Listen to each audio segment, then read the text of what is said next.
बोलिए गजानंद भगवान की जय। बांके बिहारी लाल की जय। राधा माधव सरकार की जय। शंकर भगवान की जय। जगदम्बे माता की जय। राय रामचंद्र भगवान की जय। श्री हनुमंत बलवंत महाराज की जय। श्रीमद गणेश महापुराण की जय। सदगुरुदेव भगवान की जय। संत भगवान की जय। गौ ब्राह्मण भगवान की जय। सत्य सनातन धर्म की जय। धर्म की जय। अधर्म का धर्म प्राणियों में सद्भाव विश्व का कल्याण गौ माता की जय। भारत माता की जय। श्री भूरी हनुमान जी महाराज की जय। महाकालेश्वर भगवान की जय। बटेश्वर नाथ भगवान की जय। बटेश्वर नाथ भगवान की जय। रहना वाली माता की जय। कैला देवी मैया की जय। बाबा विश्वनाथ भगवान की जय।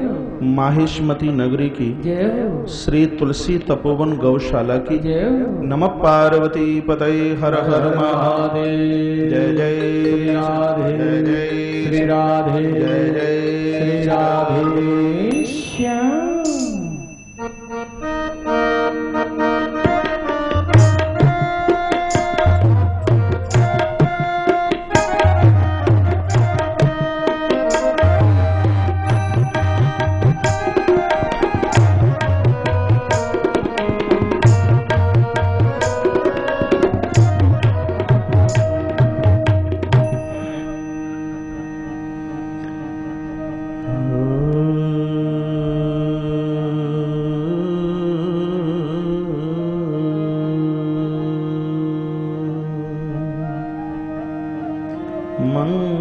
मंगलमूर्तये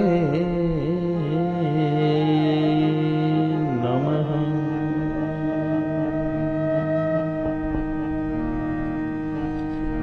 वाणी विनायको नमः।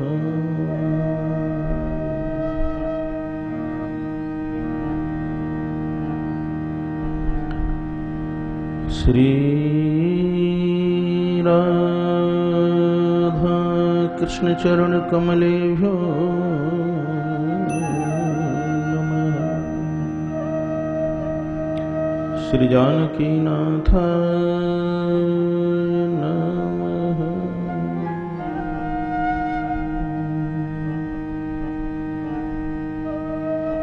श्री गुरु चरण कमलेभ्यो नमः। श्री शांब सदा शिवाय नमः। श्री हनुमते नमः।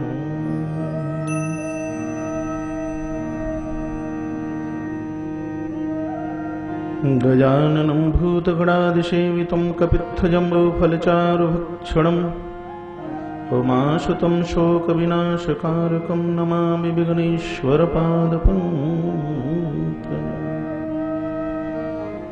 नारायणं नमस्कृत्य नरं चैव नरोत्तमं देवीं सरस्वतीं व्यासं ततो जयमुदीरये। असतो मा सद्गमय तमसो मा ज्योतिर्गमय मृत्युर्मामृतगमय। ओम शांति शांति शांति। आइए अपनी पवित्र वाणी से भगवान के मंगल में नाम का उच्चारण करें।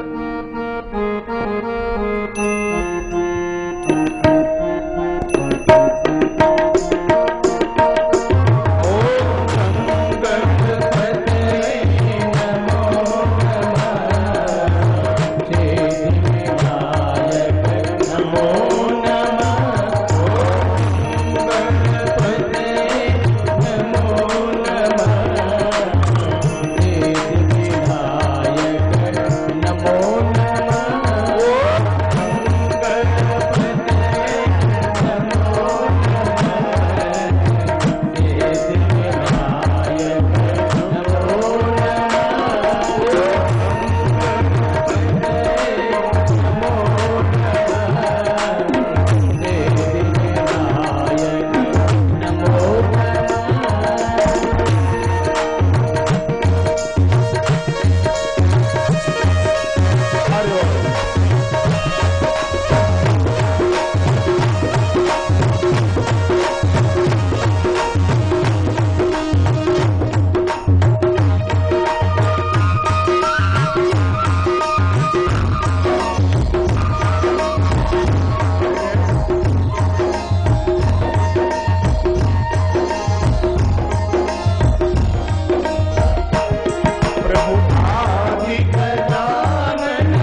गोविंद भगवान की जय। निकुंज बिहारी लाल की जय। श्री हनुमंत बलवंत महाराज की जय। जय जय श्री राधे जय जय श्री राधे जय जय। श्री राधे श्याम। कोटि कोटि ब्रह्मांडों को भी सुंदरता देने में प्रधान्वित है ऐसी धरती पूरे विश्व धरा की, पूरे विश्व के कंठ का हार ऐसी धरती भारत माता की। भारत माता की सुंदरता जिस धरती से सुशोभित हो रही है, ऐसे हिंदुस्तान के मध्य में बसा हुआ प्रदेश मध्य प्रदेश, मध्य प्रदेश को आप्लावित करती है मातु नर्मदा रेवा। जो यहां से स्थान ज्यादा दूर नहीं है, जो स्थान अपने अपने मोबाइल बंद कीजिए, जो स्थान मातु भगवती नर्मदा का उद्गम स्थान है अमरकंटक, बहुत बड़ा तीर्थ है, बहुत बड़ा क्षेत्र है। और तीर्थ अमरकंटक से सटा हुआ यह पावन धाम माहेश्मती धाम मंडला, अच्छे लोगों का धाम माहेश्मती धाम मंडला, संस्कारित लोगों का धाम माहेश्मती मंडला, आत्मीय और उद्गारों से ओतप्रेत लोगों का धाम माहेश्मती धाम मंडला, जहां संत महापुरुषों को जाना जाता है, पहचाना जाता है, ऐसा धाम माहेश्मती धाम मंडला। मां रेवा के पावन तट पर, सहस्र धारा के बिल्कुल तट पर नवनिर्माणित श्री तुलसी तपोवन गौशाला और उसी के विराट काय निर्माण और उसके प्रथम चरण के उद्घाटन में आयोजित यह है श्रीमद् गणेश महापुराण की पवित्र गाथा, जिसकी ज्ञान वैराग्य और भक्ति युक्त आज गाथा में अवगाहित होने के लिए पधारे हुए नगर के श्रेष्ठतम प्रभु प्रेमीजन और संस्कार टेलीविजन के माध्यम से इस कथा को सुनने के लिए इंतजाररत हैं, प्रतीक्षारत हैं, ऐसे भारत माता के लाडले वह सभी प्रबुद्ध श्रोताजन, आप सभी के हृदय में नित्य विराजित होने वाले, मैं अपने प्रभु परमात्मा के दर्शन करते हुए आपकी आस्था और भावना को एक बार नहीं करोड़ों करोड़ों बार प्रणम्य भाव से निमित्त हो। प्रणाम ले लीजिए।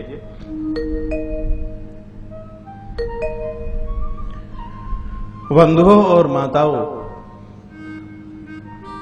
जब कोई नहीं था तो भगवान गणेश थे, और जब कोई नहीं रहेगा तब भगवान गणपति गजानंद रहेंगे। अहो अड़ियाम महतो महियाम, वह छोटे से छोटे और बड़े से बड़े हैं।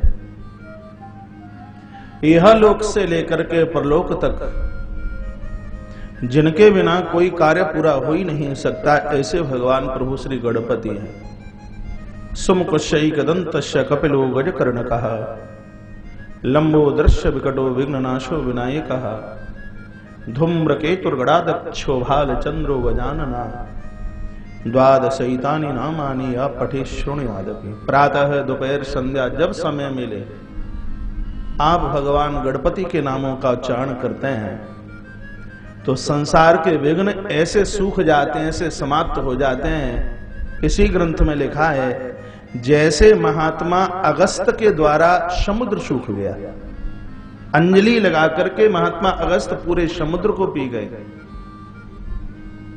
समुद्र सूख गया।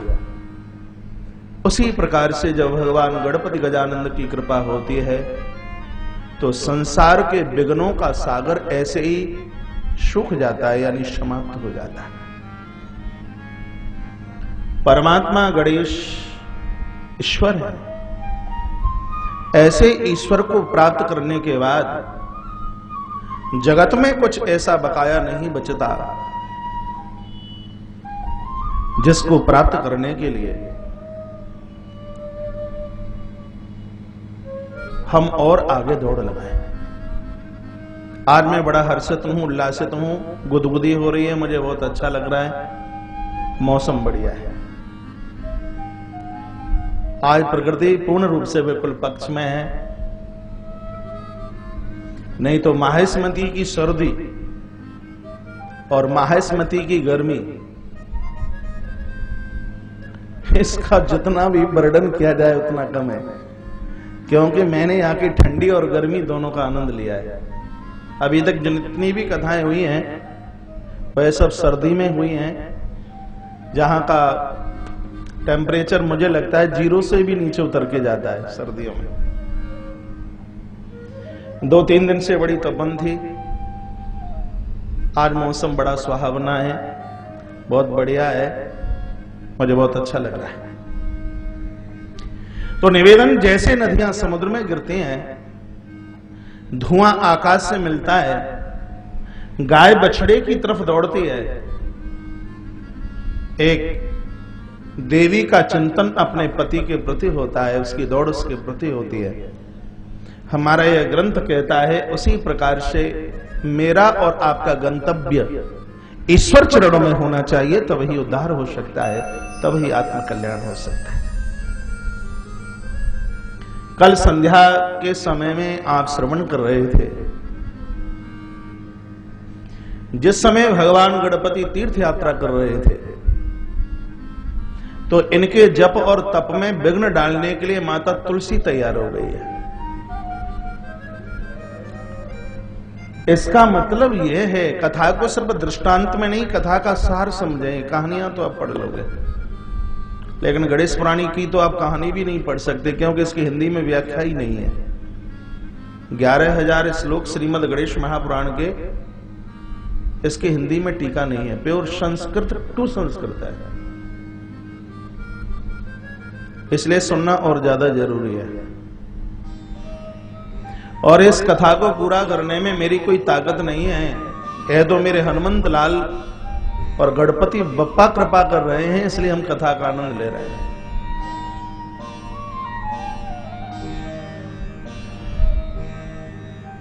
तो एक बार एकाग्रचित होकर के बैठे और यह सुने कि गणपति साधना की तरफ चले, गणेश जी तप की तरफ चले, तो वृंदा विघ्न करने के लिए तैयार हो गई। इसका मतलब यह है कि जब जब आप साधना के लिए जाओगे, भजन करने के लिए जाओगे, तब बहुत आपदाएं, विपदाएं, परेशानियां तैयार हो जाएंगी। वह आपका परीक्षण काल होगा। रामचरितमानस के सुंदरकांड में आप देखिए, बजरंगबली श्री हनुमंत लाल जी को यदि भक्ति माता जानकी के पास तक पहुंचना है, तो रास्ते में रुकावट देखिए आप। सबसे पहले सुरसा स्त्री, 100 बातों की बात एक ही है, जब जब आप प्रभु से मिलने के लिए जाओगे तो सामने 2 खतरनाक चीजें होंगी।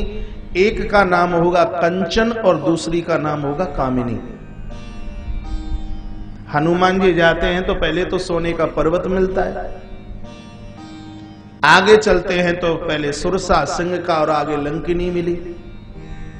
तो इसका मतलब यह है कि जिसने संसार के भोगों को, विषयों को जीत करके रख दिया है, जगत में सबसे पहले वह पूजित है। उसकी वंदना यह लोक और उसकी पूजा महाराज परलोक में होती है। आपने परिवार को, घर को, समाज को, राष्ट्र को जीता, आपने दुश्मन को जीता, कुछ भी नहीं जीता। जिन लोगों ने अपने जीवन के दोषों को जीत लिया है, विषय भोग वासना को जीत लिया है, फिर जीतने के लिए और कुछ बकाया बचता ही नहीं है। ये तो सबके जीवन में आ सकता है। शूर्पणखा राम जी के सामने, दृष्टि जानकी माता के ऊपर थी। आप यह मन सोचना कि वृंदा जो तुलसी भगवान के ऊपर चढ़ती है, और यहां ये ऐसा भी हो सकता है कि हमारे और आपके लिए, समान के लिए इन सब कथाओं का वर्णन किया गया है। आप कथा शिव महापुराण के माध्यम से सुनते हैं कि माता सती ने राम जी की परीक्षा ली। क्या माता सती को पता नहीं था कि यह परमात्मा है? मालूम था, लेकिन ये जगत को समझाने के लिए, बताने के लिए महाराज ये लीला ये सब रची गई है। ये कथाएं ये पूरी की पूरी हमारे और आपके लिए हैं। ऐसा करोगे तो ऐसा होगा, ऐसा करोगे तो ऐसा होगा। इस पवित्र व्यासपीठ से मैं ये निवेदन करना चाहूंगा, जिन लोगों के कंठ में कभी लोभ का फंदा न पड़ा हो और स्त्री की आंखों के द्वारा जो घायल न हुआ हो, वह नर नहीं, वह साक्षात नारायण है। किसी की सुंदरता को देख करके जो आकर्षित न हुआ, लोभ का फंदा, बहुत बड़ी बात बोल रहा हूं, लोभ का फंदा जिसके कंठ में न पड़ा, पुराणाकार कहते हैं वह नर नहीं, वह नारायण है। वाक्य श्रीमद् गणेश महापुराण का है और इसके ऊपर मोहर लगाने के लिए 2 चौपाइयां गोस्वामी तुलसीदास जी महाराज से हम रामचरितमानस के किष्किंधा कांड से मांगते हैं। जिस समय सुग्रीव उन भोगों के गद्दों पर पड़े रहे, जब प्रभु राम चातुर्मास कर रहे थे, हनुमंत लाल जी ने आकर के जगाया, कहा लखन लाल आ रहे हैं, काल के देवता हैं, भाई साहब से मुलाकात हो जाएगी मिनटों में। सुग्रीव दौड़े और प्रभु राम के चरणों में जाकर के गिरे और हाथ जोड़ करके माफी मांगी है। ये मानस में सुग्रीव की 2 चौपाइयां मुझे इतनी प्यारी लगती है, मन करता है कि दोनों चौपाइयों का शरबत बनाकर, ठंडाई बनाकर के पी लिया जाए। ऐसी सुंदर चौपाइयां हैं। हरे बोल, तालियों का साथ।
नारी नयन सर जाहि न लागा। सर कहते बाणों को, नारी के आंख रूपी बाणों ने जिसको घायल न किया हो, नर नहीं नारायण है। नीचे की चौपाई ने कमाल कर दिया, कहा लोभ पास जेगी गरन बधाया, लोभ पास जेगी गरन बधाया, सोनर तुम समान रघुराया, सोनर तुम समान रघुराया, नारी नयन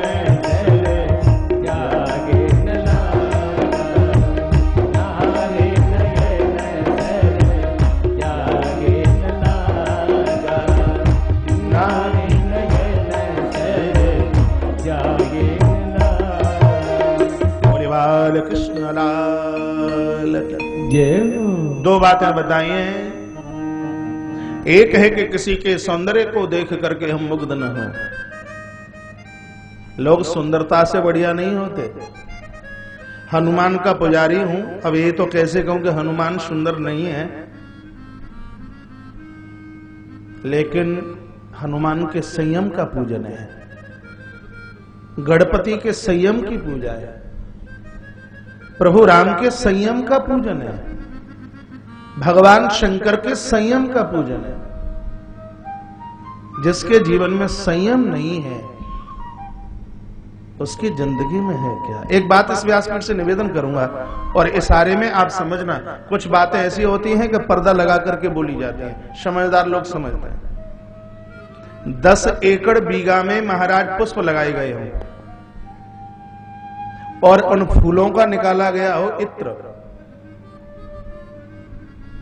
पहले तो 10 बीघा जमीन में या 10 एकड़ जमीन में पुष्प लगाए गए हों, और फिर फूल तोड़ करके इकट्ठे किए गए हों, फिर उनका इत्र निकाला गया हो,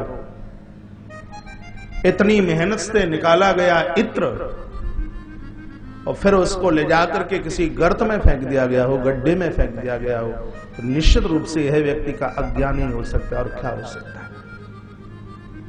बाबा भीष्म को भगवान के दर्शन नहीं होते अंत में। बाबा भीष्म की संयमता को परमात्मा का दर्शन होता है। जीवन में संयम होना चाहिए। जिसके जीवन में संयम नहीं, उसके जीवन में है क्या? तो कल की कथा में आप भगवान गणपति के माध्यम से जीवन में एक संयमता की कथा आप श्रवण कर रहे थे। श्राप दिया वृंदा ने। जब गणपति ने यह कहा कि मुझे विवाह करना ही नहीं है, तो यह श्राप मिल गया कि विवाह नहीं करना है तो जाइए, हमारा श्राप है तुम्हारे लिए, तुम्हारे 2 विवाह होंगे। और मैं निवेदन करना चाहूंगा, आप भजनानंदी हैं, आप तपस्वी हैं, आपने कभी किसी का बुरा ना सोचा, तो सामने वाले का श्राप भी तुम्हारे लिए वरदान हो जाएगा। रामायण का बालकांड देखिए, देवर्षि नारद ने परमात्मा प्रभु श्री राम को श्राप ही तो दिया, लेकिन राम जी के लिए तो यह श्राप भी अपने आप में वरदान है। अब ये मैं आपको राम कथा तो सुना नहीं रहा, इतना ही कहूंगा, आपके पास में भजन की ताकत है, संयम सत्कर्म की ताकत है, तो यह श्राप भी तुम्हारे लिए वरदान बन जाएगा। अब वृंदा का वह श्राप क्या है? सिद्धि और बुद्धि को स्वीकार कर लेना। भगवान गणपति ने भी बोल दिया है, यह कल आपने सुना ही था, जाइए, हमारा श्राप है तुम्हारे लिए, तुम्हें पति के रूप में जो मिलेगा वो राक्षस मिलेगा, निशाचर मिलेगा। यह बोल दिया। इसका मतलब यह है कि किसी के भजन, किसी के पूजा पाठ में यदि हम व्यवधान करें तो उसका परिणाम विपरीत है, उसका परिणाम गलत है। इसलिए तो कितनी बार हम कहते हैं, कोई भजन कर रहा है, पूजा पाठ कर रहा है, बढ़िया काम कर रहा है, हम उसके रोड़ा ना बने, उसमें हम व्यवधान ना करें। भगवान के पार्षद जय और विजय राक्षस बन गए, निशाचर बन गए, व्यवधान किया है। कोई तीर्थ जा रहा है, सत्संग में जा रहा है, आप अवरोधक मत बनिए। शौनक ने महात्मा सूत जी से पूछा कि प्रसंग बड़ा बढ़िया है, हम आपसे यह पूछना चाहते हैं कि वृंदा ने किस प्रकार से उस पति को प्राप्त किया जिसको भगवान गणपति ने असुर कहा है। यह कथा सविस्तार पूर्वक आप हमें सुना दें। तो निवेदन किया जा रहा है कि ब्रह्मा जी के मानस पुत्र हुए हैं मरीचि, मरीचि के पुत्र हुए कश्यप, और कश्यप की पत्नी है महाराज, उसकी कोख से एक बेटे का नाम हुआ जिनका नाम था दनु। दनु के बेटा हुए जिनका नाम था विप्रचित्ति, और विप्रचित्ति के पुत्र हुए जिनका नाम था दंभ। दंभ के यहां कोई औलाद थी नहीं, कोई संतान नहीं थी। तो संतान की कामना से यह भजन करने के लिए चले। राजस्थान प्रदेश की एक बहुत सुंदर जगह है जिसका नाम है पुष्कर। पुष्कर के पहाड़ों के ऊपर जाकर के इन्होंने भजन किया, भगवान की आराधना की। कभी जाना आप पुष्कर, विधाता ब्रह्मा का बड़ा सुंदर मंदिर है।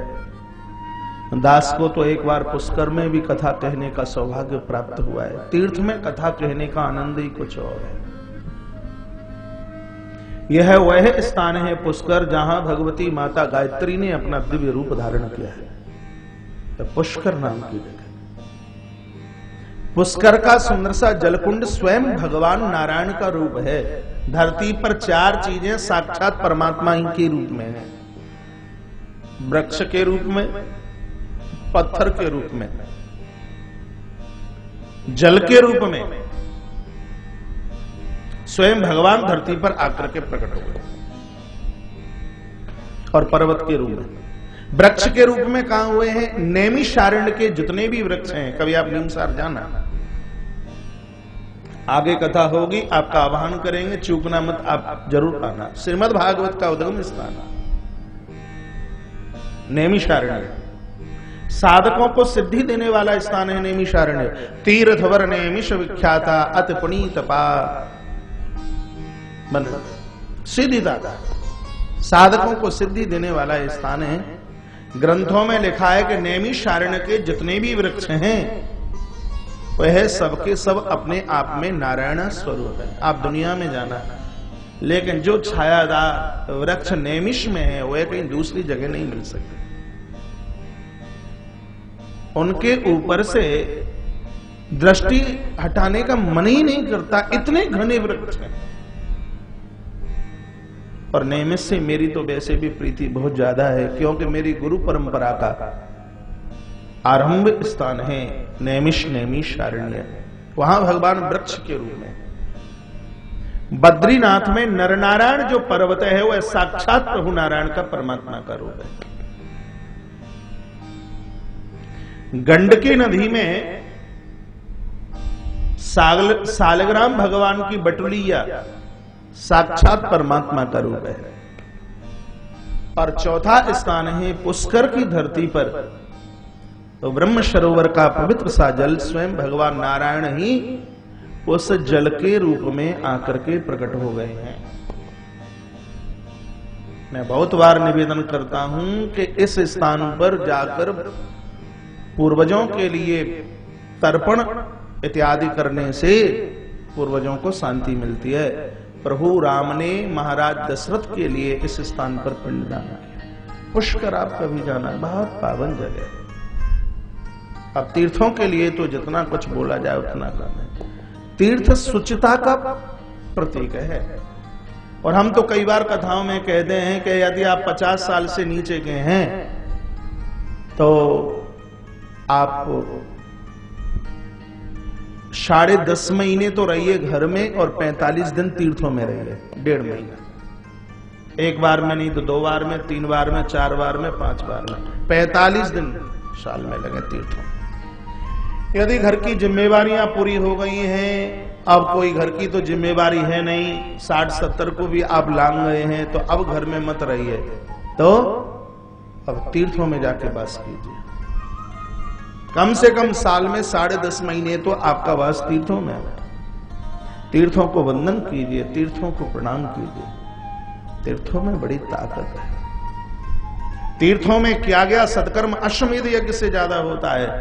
और तीर्थ में किया गया अपराध, ध्यान से सुनना, तीर्थ में किया गया अपराध वज्र के समान कठिन होता है। जो लोग तीर्थ में अपराध करते हैं अग्रसर जन्म में वह मूक और बधिर और अपांग होकर के धरती पर जन्म लेते हैं। तीर्थ में किया गया अपराध, तीर्थ में जाएं सचेत। बोली बांके बिहारी लाल की जय, गजानंद भगवान की जय, जय जय श्री जय जय जय जय श्री राधे श्याम। महाराज विधाता ब्रह्मा प्रकट हुए हैं और विप्रचित्ति को कहा कि वरदान मांगिए, तुम्हें क्या चाहिए। यह रो पड़े, मस्तक चरणों में रख दिया, कहा प्रभु कृपा कीजिए, वंश वृद्धि के लिए एक बच्चे की जरूरत है, एक संतान का जन्म हो जाए। समय चलता रहा और भगवान की कृपा से इन्हीं के घर में, महाराज दंभ के घर में एक बेटे का जन्म हुआ और उसका नाम रखा गया शंखचूड़। क्या नाम रखा गया? इसका नाम रखा गया है शंखचूड़। महामेधावी था, बड़ा यशस्वी, बड़ा ताकतवर शंखचूड़। इसने भी जन्म किया, बड़ी ताकत इसको मिली है। लेकिन जब खूब ताकत मिली है तो इसने बड़े अन्याय और बड़ा अपराध करना शुरू किया। पवित्र व्यासपीठ से यह मेरा निवेदन होगा कि भगवान आपको पैसा दे, विनम्र बन जाइए। ठाकुर जी आपको ज्ञान दें, अनादि भैया, ठाकुर जी आपको ज्ञान दें, विनम्र बन जाइए। संपत्ति का घमंड नहीं, अभिमान नहीं, ऊंची जाति का अभिमान नहीं, आपके पास में जो मिला है उसका अभिमान नहीं। वृक्ष के ऊपर जितने फल आते हैं वृक्ष उतना झुक जाता है। आपके पास में जो आवे झुक जाइए, विनम्र हो जाइए। गणेश जी की कथा सुन रहे हो, हाथी के अंदर इतनी ताकत है उतना ही झुक झुक के चलता है, लेकिन ऊंट गर्दन उठा के चलता है, रेगिस्तान में प्यासा मरता है। हाथी की पूजा होती है, मां लक्ष्मी स्वीकार करती है, मां लक्ष्मी स्वीकार करती। आगे बताऊंगा कि दिवाली के दिन गणेश और लक्ष्मी की पूजा क्यों होती है, गणेश पुराण में आप सुनेंगे आगे विस्तार से। कभी लोग पूछते भी हैं, हाँ लक्ष्मी नारायण की पूजा हो अच्छी बात है, गौरी शंकर की पूजा हो बहुत अच्छी बात है, लेकिन ये लक्ष्मी और गणेश का तो कोई मिलान नहीं होता। फिर भी दिवाली को गणेश और लक्ष्मी को क्यों पूजा जाता है, ग्रंथ में वर्णन है। एक आध दिन इंतजार कर लीजिए, 5 तारीख से पहले पहले मैं बता दूंगा। विनम्र बन करके जीना है, जो मिला है उसका अहंकार अभिमान नहीं। जिंदगी में यदि दुख का कोई कारण हो सकता है तो वह अभिमान है, वह अहंकार है। गोस्वामी जी ने वर्णन किया बड़ी सुंदर चौपाई के साथ।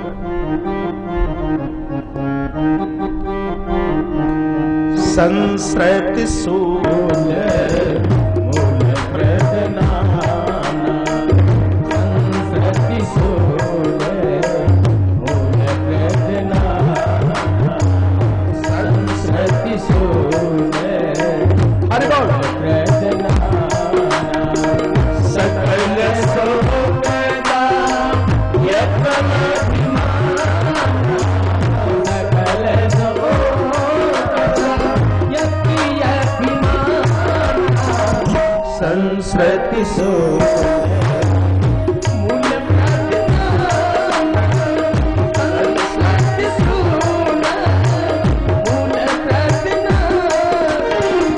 संस्कृति सूल मूल प्रद नामा संस्कृति कहते हैं सृष्टि को, मूल कहते हैं आधार को, और सूल कहते हैं कांटे को। सृष्टि के आधार में यदि कोई दुख का कारण है तो सकल शोकदायक अभिमाना, उसका नाम अहंकार अभिमाना। इस अभिमान से तो देवी देवता भयभीत रहे, तो फिर हम क्या लगते हैं। कन्हैया को पूछा कि गिरिराज कैसे उठाया, कृष्ण कहते हैं मैंने नहीं उठाया, तो ताकत कहां से आई। कछ माखन को बल बड़ो कछ गोपिन करी सहाय, राधे जू की कृपा से गिरवर लिए उठाए, इसमें हमने क्या किया है। हनुमान ने लंका जलाई, राम जी ने पूछा कैसे ऐसा हुआ, नाथन कछ मोरे प्रभुताई, ये हमने थोड़ी, सब कुछ आपने कर दिया। माता कौशल्या ने राम जी को पूछा रावण का उद्धार कैसे किया, कैसे मारा इसे। राम जी कहते मां मैंने नहीं, तो ताकत किसी और की थी। किसकी का, गुरु वशिष्ठ कुल पूज्य हमारे, जिनकी कृपा धनुज रन मारे। ये तो गुरु जी की कृपा थी। आप मानना या मत मानना, आपको जो मिला है किसी की कृपा से मिला है। आप चैन से जी रहे हैं, किसी की कृपा से जी रहे हैं। माताएं कीजिए स्वयं और उसके ऊपर संपुट लगाइए बड़ों का, यह किसी की कृपा से हुआ है। अभिमान पतन का एक बहुत बड़ा कारण है, अहंकार, अभिमान। जितना मिले उतना ही आप झुकना सीख लीजिए, उतना झुकना सीख। कल के प्रवचन में मैं निवेदन कर रहा था, बड़ों की महानता है, छोटों के काम है। बहुत छोटा था तब मैं एक कहानी पढ़ा करता था किताब में कि एक चूहे की और सिंह की दोस्ती हो गई। चूहा और सिंह की दोस्ती। सिंह को महाराज कैद कर लिया गया। सिंह बड़ा परेशान है कि कटघरे में से कैसे बाहर निकला जाए। लेकिन एक दिन चूहा आया और चूहे ने कहा मित्र वर चिंता ना करना, इस समय यदि मैं तुम्हारे काम ना आया तो मित्र शब्द की व्याख्या के ऊपर कलंक लग जाएगा। उसने अपने तीखे तीखे दांतों से काट दिया जाल को और सिंह बाहर निकला है। शेर ने कंठ से लगा लिया और कहा धन्य हो तुम। लिखने वाले ने लिखा कि जहां काम आवे सुई, कहा करे तलवार। छोटे भी आपके लिए बहुत महान हो सकते हैं। अस्तु, तो इस कथा के माध्यम से मैं निवेदन करना चाहूंगा, आपके पास में जो है उसका अभिमान किंचित मात्र भी नहीं तो तिमिर गयो रवि देख के मोह गयो गुरु ज्ञान तो क्यों करायो सब गयो जब आयो अभिमान। कहीं की कथा में हम बोल रहे थे, समय हो गया होगा, कि परमात्मा हीरो बनकर नहीं, परमात्मा तो जीरो बनकर के मिलता है। अहंकार से बिल्कुल शून्य हो जाएगा, बिल्कुल शून्य।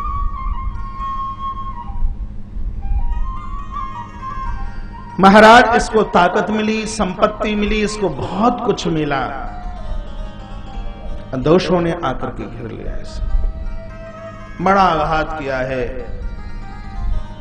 देवियों के धर्म से खिलवाड़ करना तो यह इसके लिए एक साधारण सी बात हो गई। एक दिन की बात, घूमता घूमता चला श्री बद्रीविशाल की तलहटी में, और वहां मुलाकात इसकी वृंदा से हो गई है, तुलसी से। इसने पूछा कौन हो, किसकी बेटी हो? उसने जवाब दिया धर्मध्वज की बेटी।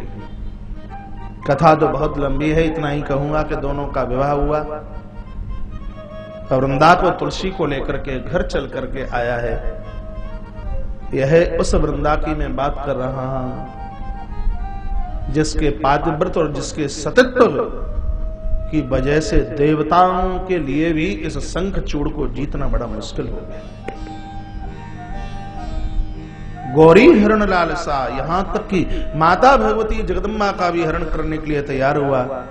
देवताओं की नाक में नकेल डाल दी है।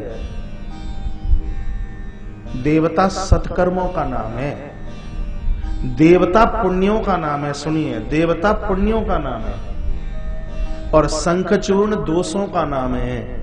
और जिस समय जीवन में दोष चल करके आते हैं तो वह दोष सत्कर्म को लुप्त करने के लिए तैयार हो जाता है, सत्कर्म स्थान छोड़ करके भाग जाता है।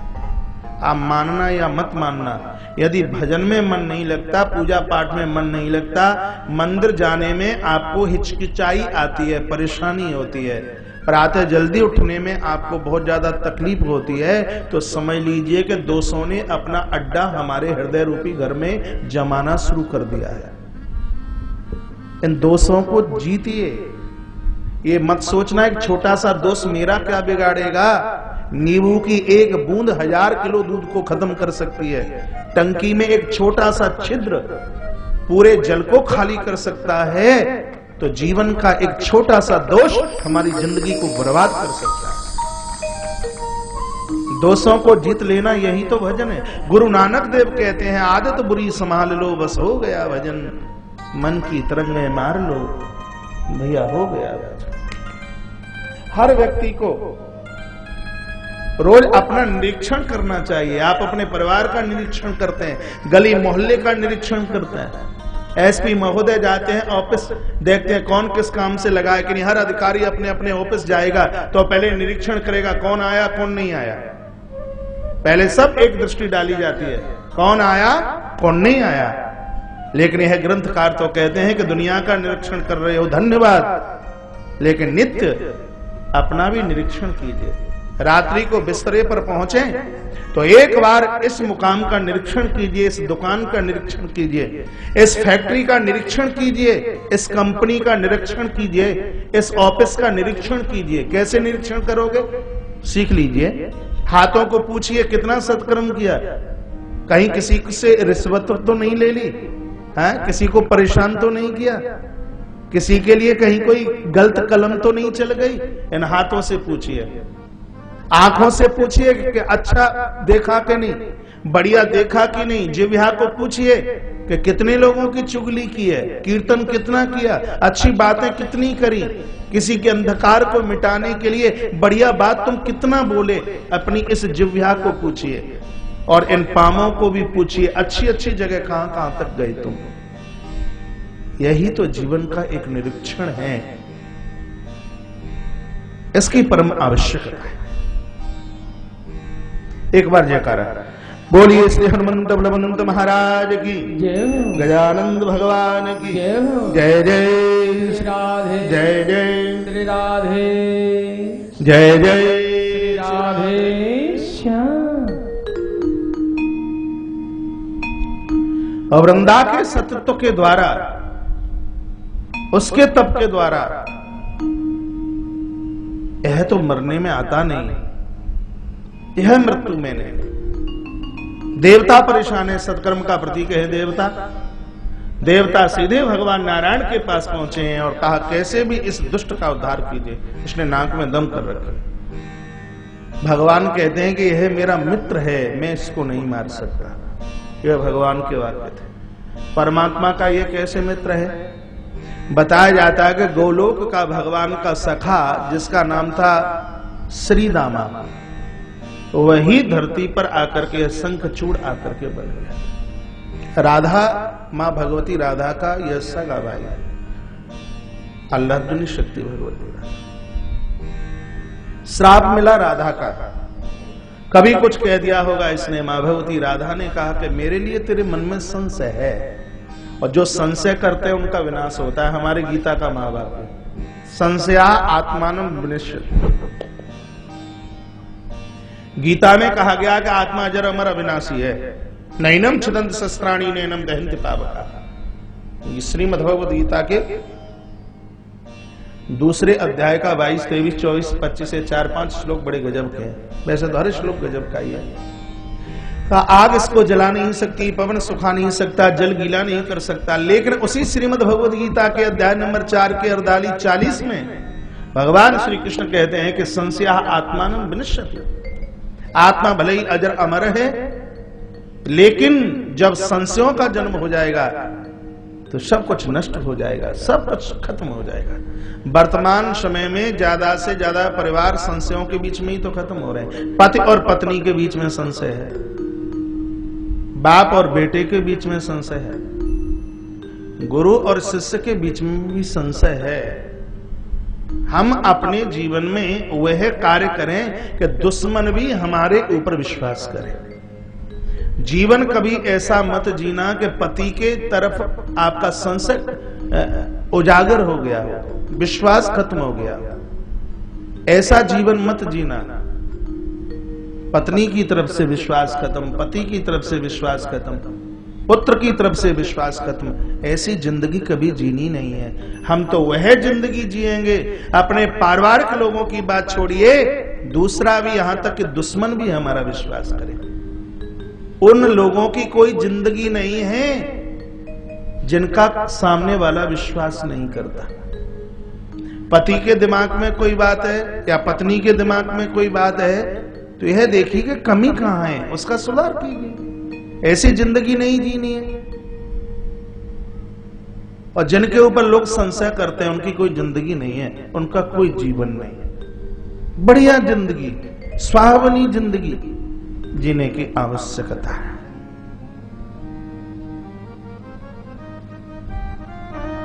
श्राप मिल गया।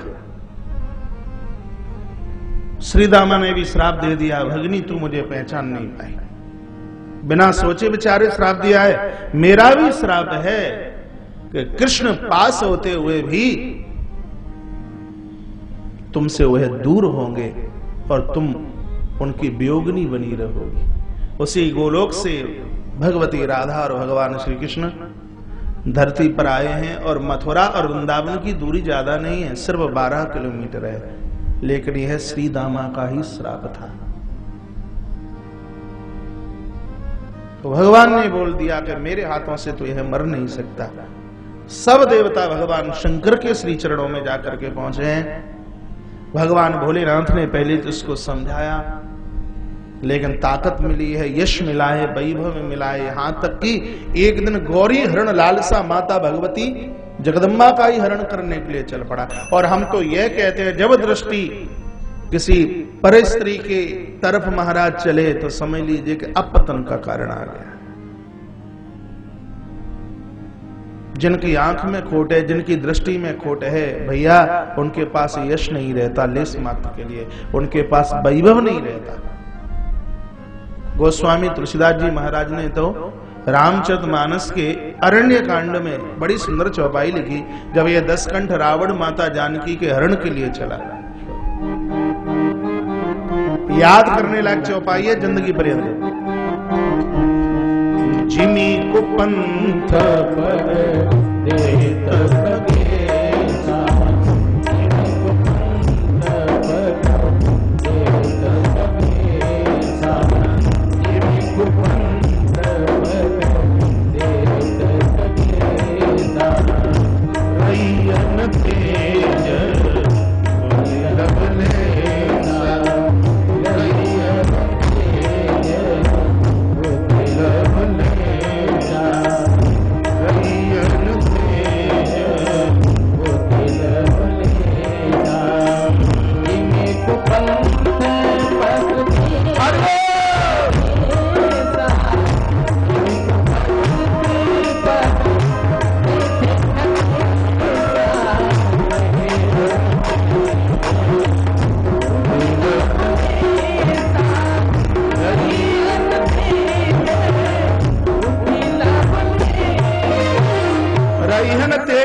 किंचित मात्र के लिए उनके पास में बुद्धि नहीं रहती, यश नहीं रहता, मान नहीं रहता, सम्मान नहीं रहता।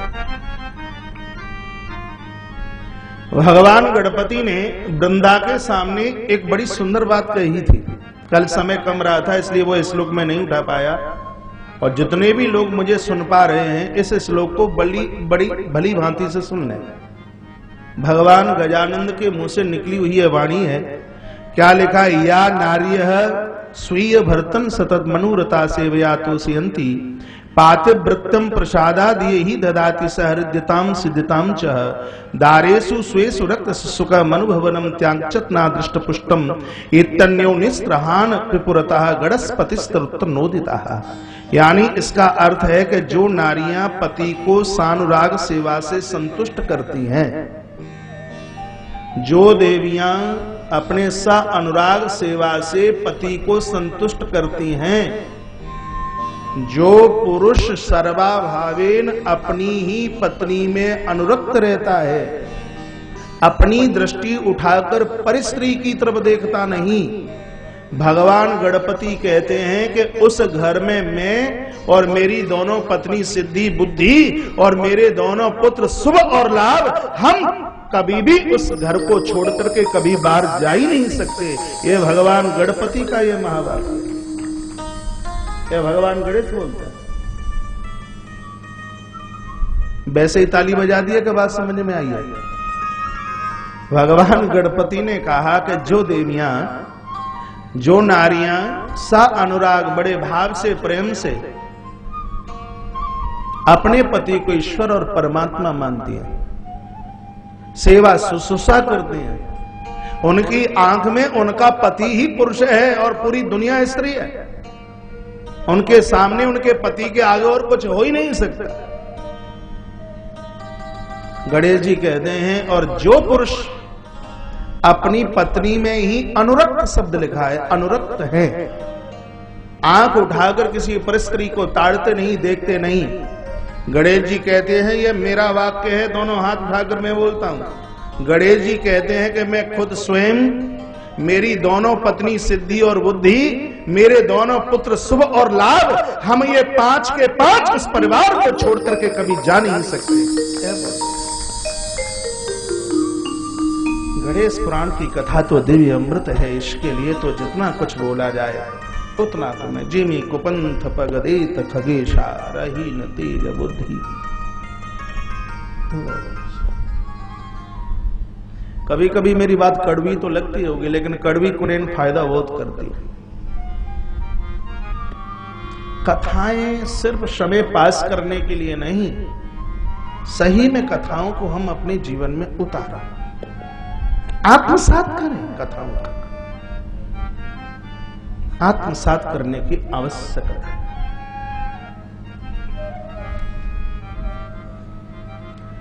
भगवान शंकर ने महाराज इसको समझाया, शंखचूड़ को मानने के लिए तैयार हुआ नहीं है। यहां तक स्थिति हुई कि घमासान युद्ध हुआ, 1000 वर्ष व्यतीत हो गई, लेकिन भगवान शंकर भी इसको जीतने में अभी पारंगत नहीं हुए,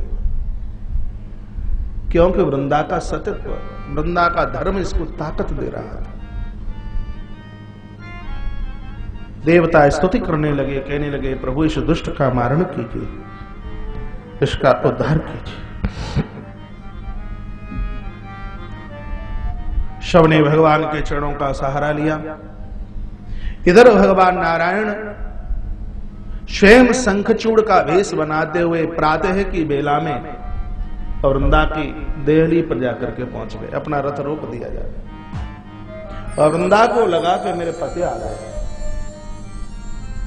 चतुर्मुख दिया जलाया है, बाहर आई है, आरती उतारी है, उंगली पकड़ करके लेकर के अंदर गई,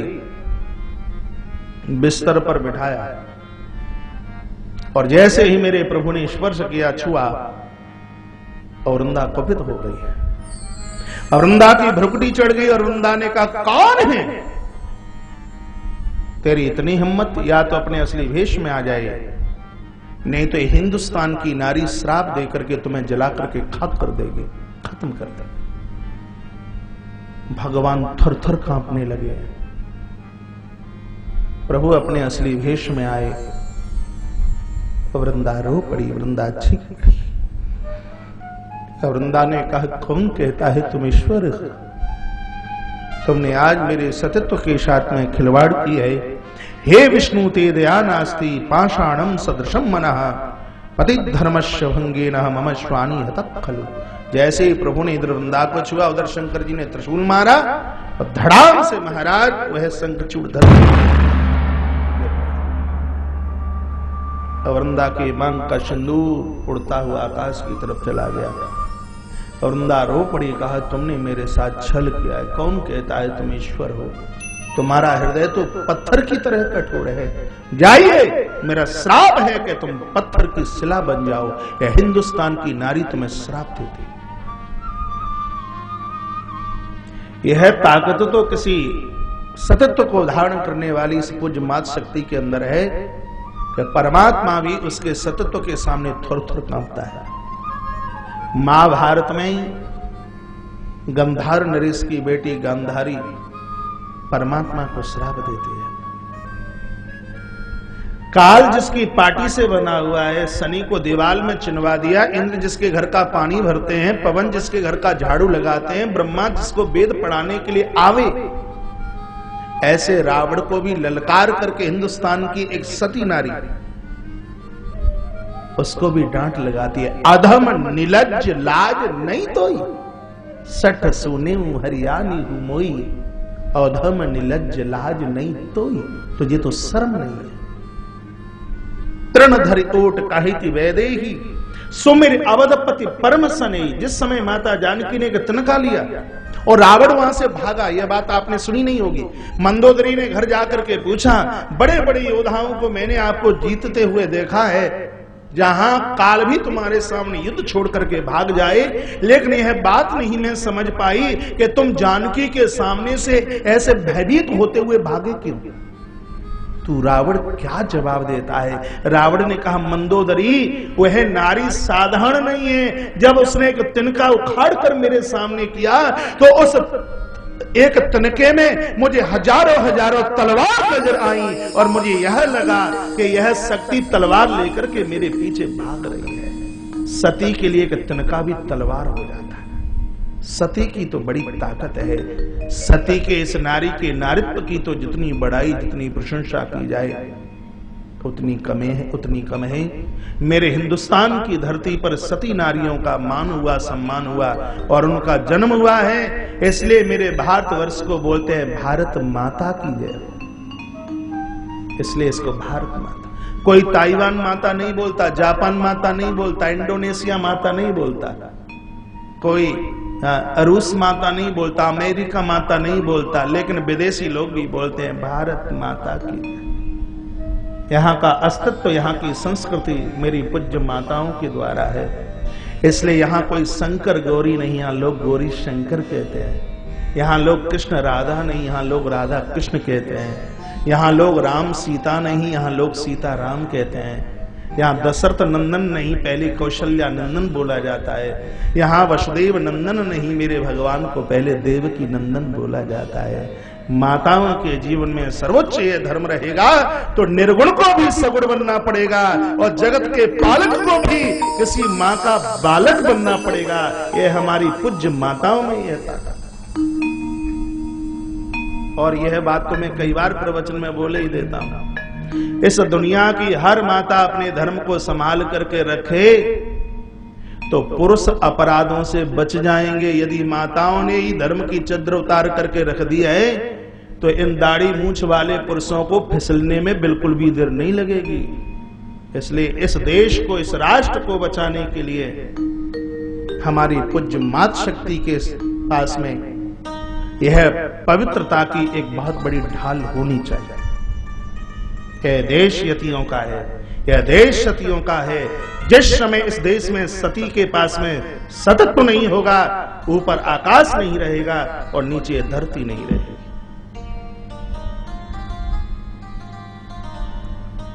श्राप दे दिया भगवान को। इस पुराण के अंतर्गत जैसे ही श्राप दिया तो भगवान गणपति प्रकट हुए। भगवान गजानंद कहते हैं वृंदे तुमने विचार नहीं किया है, हमारा वरदान तुम्हारे लिए है, इस शरीर को छोड़ने के बाद में तुमको तुलसी वृक्ष रूप में प्रकट होना पड़ेगा और किंचित मात्र भी तुम नारायण से अलग नहीं हो पाओगे। यह हमारा वरदान